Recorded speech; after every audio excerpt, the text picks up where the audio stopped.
aka Accelerated Kinetic Arts. It's a learning system I'm in the process of building that allows anybody to learn a movement art, that's dance, sports, or martial arts, at the rate of what we call a natural. And that's to say mucho more faster than is conventionally expected.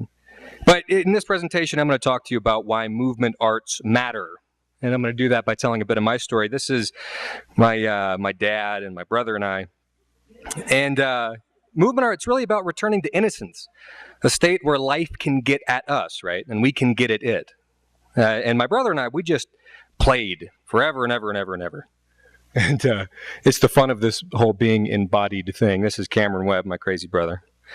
And man, he and I, we're just at it all the time. We turned everything in the house into swords and scepters and dragons and spaceships and so on. And it's just where we lived, in a state of perpetual romp. It was our training ground. Like any animal, we humans learn by tumbling about and making lots of mistakes. The trampoline is one of the best places to make those mistakes because it gives you the power of flight and very clear parameters for where that power begins and where it ends.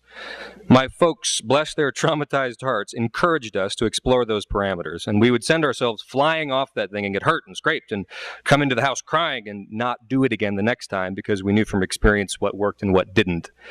This swarthy fellow Harrison Holdhouse and I spent our high school days outside.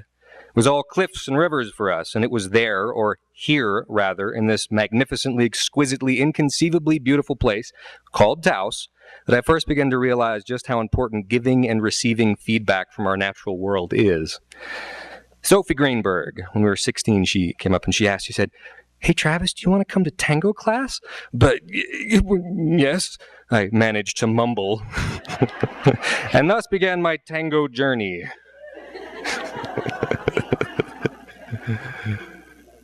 As Aaron Garlick, he's a brilliant swordsman, which has been a constant source of great inspiration and annoyance since we met each other when we were 7.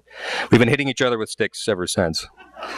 Swordsmanship is practically obsolete according to those who have forgotten what it's actually about, which has never been just killing, but rather about opening a warrior's heart to all the fire and all the rage and all the love and ultimately peace that's in there. The definition of kendo is cultivating the human spirit through the principles and application of the katana. That means kigurai, nobility of spirit, walking with pride and honor in all you do, or simply put, stand tall and unashamed. Practice, it's what brings all this together, and that's true with any art. And I don't know how many times I have used the excuse of not having a space or a partner or the right equipment or the time or the money to attend to these arts, which inform every aspect of my life. But the excuses are also silly when I consider the natural and human resources that we have available to us here in Taos. This is Isa Roski, one of my first tango partners. And during the same time period when we were getting into tango, we were also studying Celtic shamanism. And it was neat because both tango and shamanism depend completely on the same empathetic faculty. A connection with a person in a dance is no different from a connection with, say, the sky. Try it, you'll see what I mean. Brian and Deb, my first tango teachers in Boulder, Colorado, they were the first people to expose me to the notion that in systematizing a curriculum, breaking a vast body of knowledge down into chunks, and teaching them in a sequence, a student would not only learn more swiftly, but have access to a toolkit, which they could then apply to learning any movement art. Here's Marla. And see, if learning a movement art is a process of cultivating innocence, of play, of love, and reckless abandon, then this systematic approach gives the practitioner a safe place to express. These guidelines, these defining parameters, just like with the trampoline, give a student the power to fly.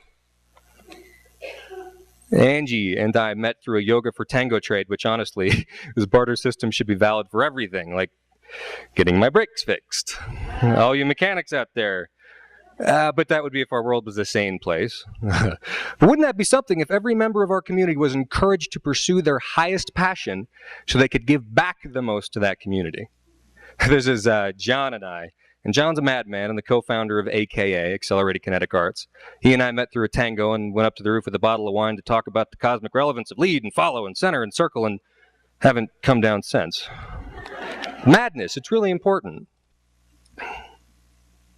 See, okay, so we're cultivating innocence, and we can almost replace innocence with cultivating truth, or authenticity, or that sort of rarefied state wherein we find ourselves overcome by that particular kind of awe. And it's not always pleasant, but at least it's always us, who we are, engaging with the world as it is. And see, madness can be a key to this. And I don't mean let's get wasted and run around naked, except maybe sometimes that is what I mean. If it's honest, right? Especially here in Taos, where we're always so close to something so beautiful. The night sky itself can inform our practice. Aaron and Ani are some wonderful people I met in California for a tango trade, for yoga and hula hoop and contact improv and so on. And they're examples of brilliant people who would give all of themselves to making the world a better place through sharing the love of movement. I say would give all, but it would be more accurate to say are giving all of themselves. The tricky part comes when they have to split themselves between teaching and performing and working the grind to pay the rent. It's the world we live in, it's as it is, and I won't spend time ragging on it, but I will say a community's movement artists are one of its greatest treasures. These people are here to help us break into ourself, to experience our bodies more fully, to know a deeper kind of health and well-being, to share keys to vitality they've discovered during countless hours of practice. So please seek these people out. Please treat yourself to all these professionals and what they have to offer, which, again, is to help us cultivate innocence, to help us remember something we may or may not remember, and that is that the world is good, and we love each other, so much so that it's worth fighting and hula hooping and running and swimming and climbing and playing and dancing for.